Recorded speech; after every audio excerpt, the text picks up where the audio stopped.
Hello guys, I hope you all are good and everything is fine. So today our topic is how to change Infinity Ops name, player name in Infinity Ops. So first of all, log in your dashboard of Infinity Ops. After that, you need to click on the player on top left corner.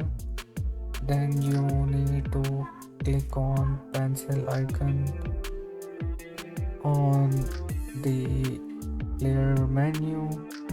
So after that, click on the player and change your name.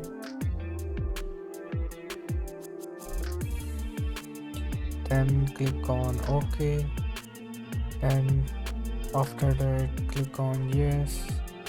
And now your name is successfully changed.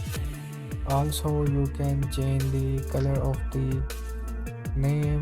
As you can see here, you can easily change the name color. So I hope you like this video. Please like and subscribe, and bye.